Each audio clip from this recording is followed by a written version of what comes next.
Thésée et le Minotaure. Thésée et le Minotaure. Je sais que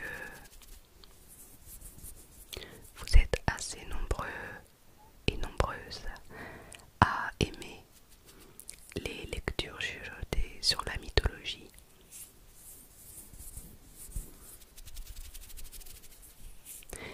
Quand j'ai commencé cette série de vidéos, je ne m'attendais pas à ce que ça plaise à autant de personnes. Donc ça me fait plaisir. Et quand vous me conseillez certains mythes, eh bien ça me fait plaisir de les lire. Donc merci à vous. C'est parti. Thésée et le Minotaure. Il y a bien longtemps, plusieurs siècles de cela, à la mort du roi de Crète, ses fils se disputent violemment le trône. Les dieux me destinent le royaume, affirme Minos l'audacieux.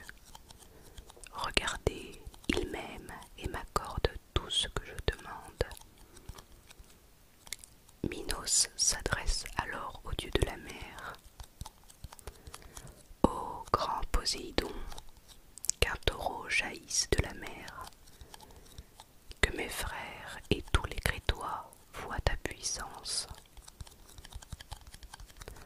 En remerciement, je te sacrifierai l'animal. Ô Poséidon, montre ta volonté, aide-moi. Aussitôt, dans un moutonnement d'écume blanche, un taureau d'une grande beauté surgit des flots. Fou de joie, Minos regarde ses frères et tous les Crétois s'incliner devant lui. Alors il monte sur le trône et se met au travail. Les jours suivants, il oublie sa promesse. Il ne sacrifie pas le taureau à Poséidon. Il envoie l'animal paître avec ses troupeaux. Ce jeune roi a la mémoire bien courte, hurle Poséidon fou de rage. Que mon taureau, aux formes parfaites, devienne furieux. Que la femme de Minos, la belle Pasiphae, tombe follement amoureuse de lui. Le dieu est aussitôt obéi. Cet amour semble bien étrange, mais c'est ainsi. Minos s'inquiète peu de la tendresse qui unit sa femme au taureau, jusqu'au jour où Pasiphae met au monde un monstre. Le fruit de ses amours avec le taureau divin a un corps d'homme et une tête de taureau. On l'appelle le Minotaure.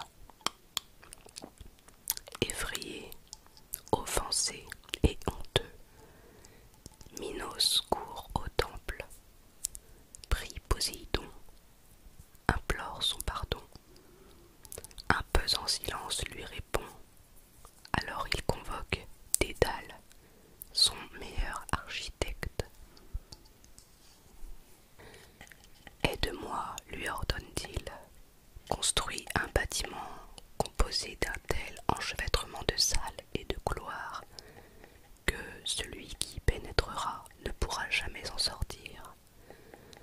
Dans ce labyrinthe, j'enfermerai le Minotaure. Ainsi, je ne verrai pas le fruit des amours défendus de Pasiphae avec le taureau. Dédale obéit, et bientôt l'horrible bête, mi-homme, mi-taureau, erre solitaire et affamé dans son palais sans issue. Alors, Minos, soulagé, reprend sa vie de roi. De bons rois qui travaillent beaucoup, rédigent des lois remarquables, et s'empare de nombreuses îles et cités glorieuses.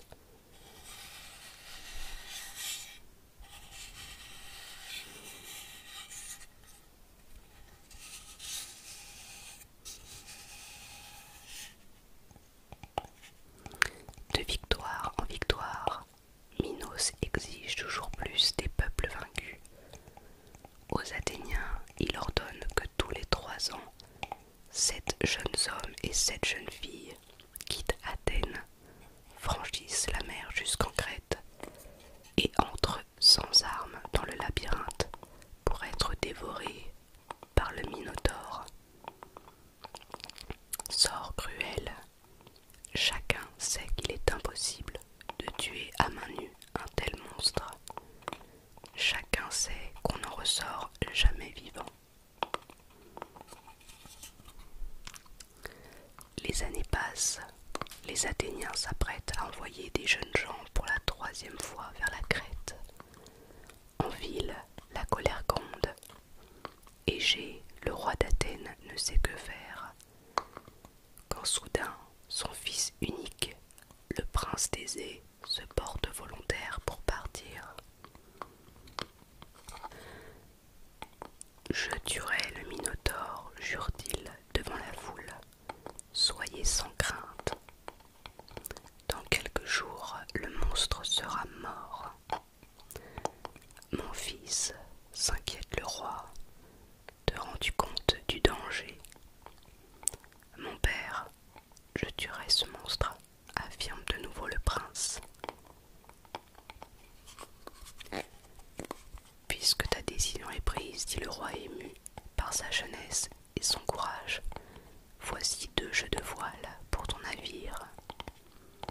Utilise les voiles noires pour le voyage aller qui est si funeste, et les voiles blanches pour le retour qui sera joyeux. N'oublie pas de hisser les voiles blanches si tu reviens sur le bateau. N'oublie surtout pas, surtout pas, surtout pas.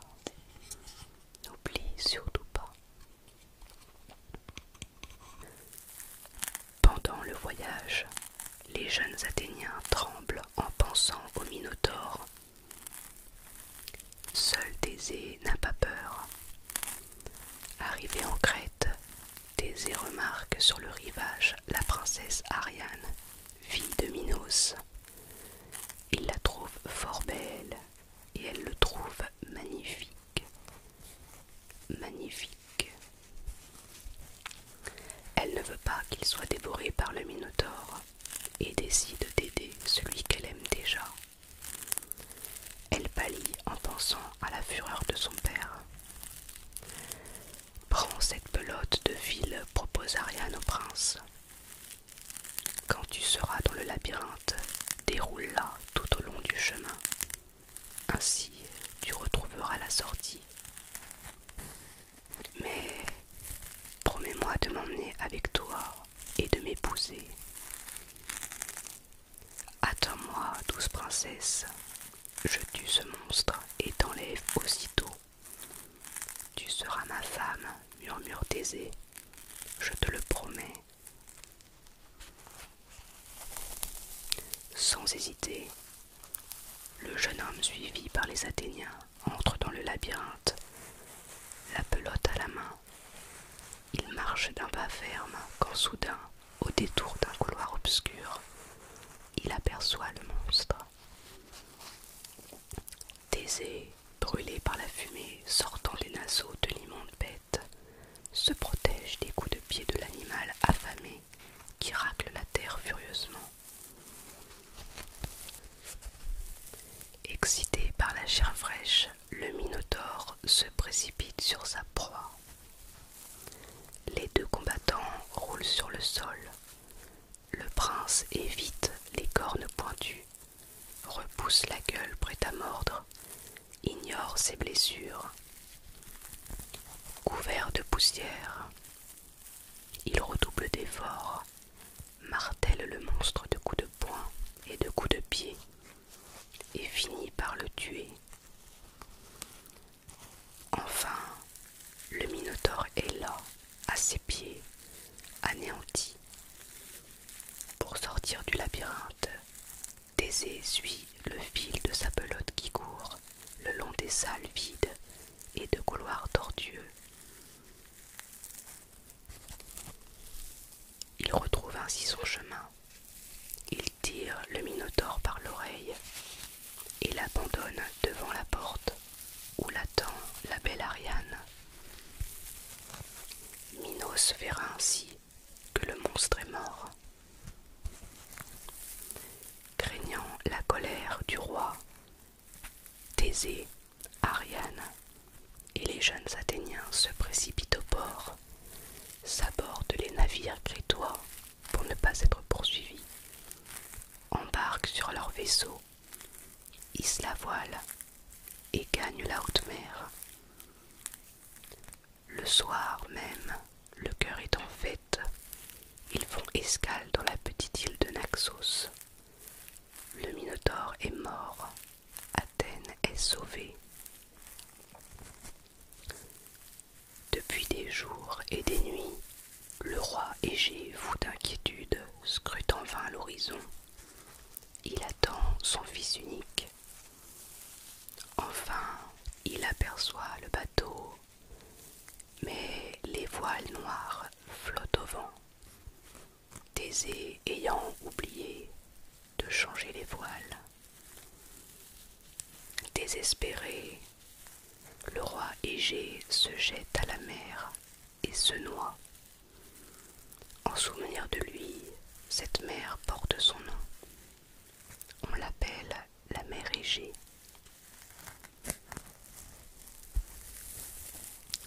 Voilà. J'espère que cette lecture et ces petits déclencheurs vous auront plu.